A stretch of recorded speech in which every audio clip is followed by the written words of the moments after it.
Edgar Cayce has been called the sleeping prophet and the father of holistic medicine. As a child, he was able to memorize the pages of a book simply by sleeping on it.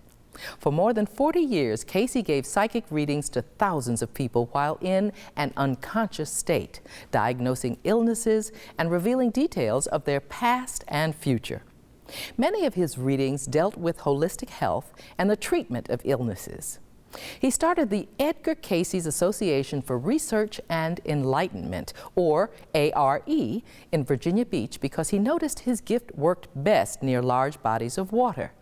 Although Virginia Beach was just a small fishing town then, Cayce had a vision it would become a huge tourist attraction, and Norfolk would boast one of the largest shipyards and ports in the country.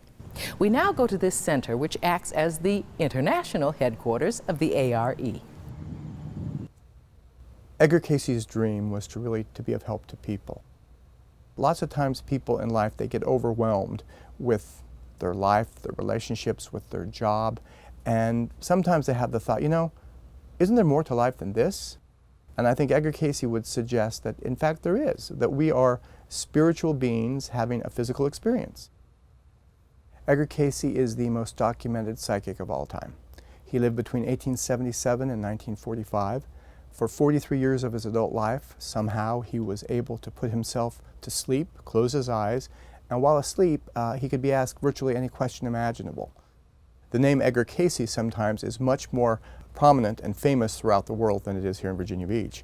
I have been on planes all over the world. We have Edgar Cayce centers in 38 countries. We do programs around the world, and very often on a plane they'll say, "Where are you from?" I'll say, "Virginia Beach." "Oh, Edgar Cayce." Sometimes there's kind of like a misperception. Well, what's it all about? Is it some kind of a ghost researchers? Is it some kind of a religious movement? No, I usually tell people the best way to describe us is really as a self-help organization.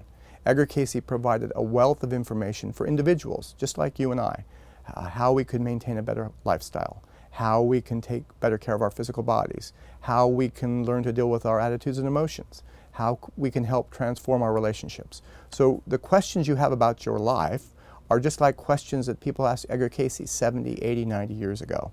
And the answers to those questions came to be called readings.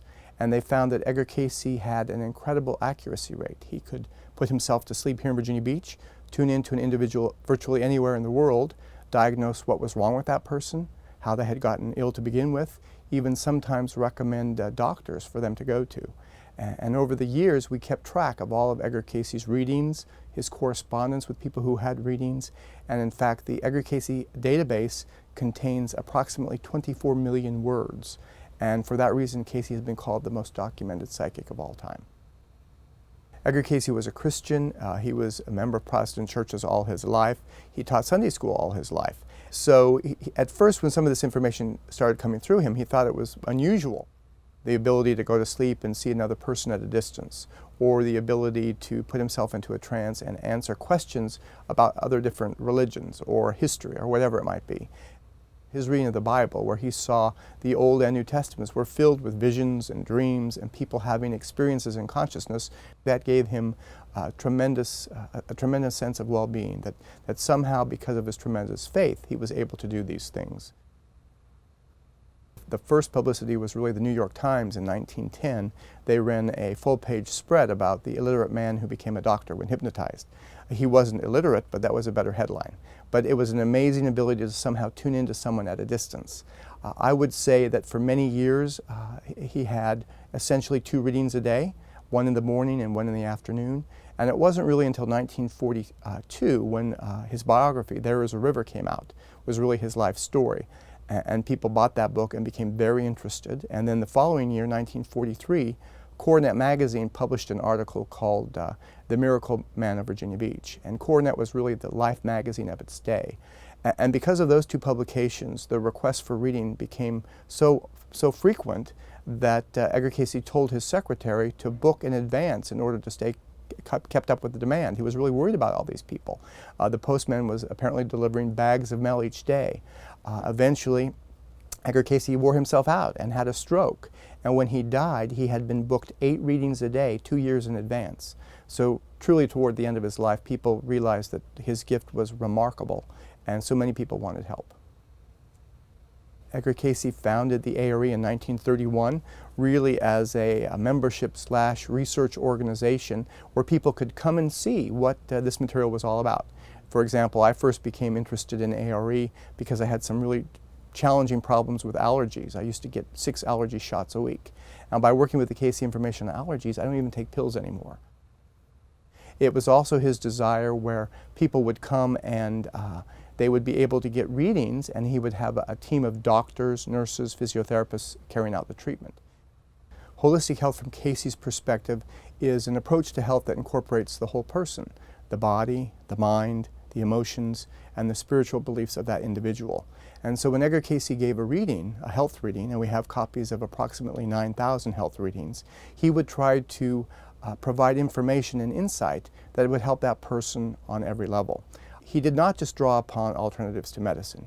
He drew upon every kind of medicine known to humankind.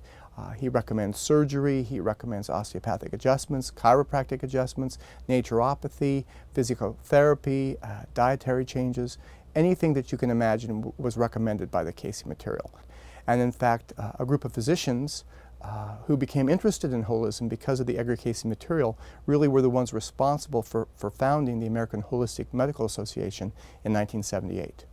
And today, the old Edgar Cayce Hospital has been transformed into our health center and spa. So people come here for massage, they come here for chiropractic adjustment, they come here for dietary advice, they come here for regression therapy. So in a sense, we are continuing Cayce's health tradition even today. We have a Cayce Riley School of Massage that trains people in massage therapy.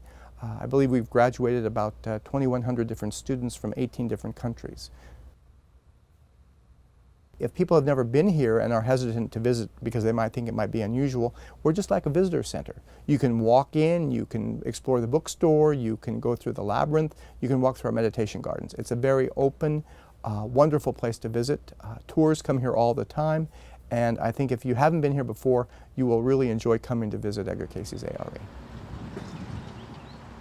Visit edgarcayce.org for more information and to gain access to resources on how to treat hundreds of ailments from acne to varicose veins.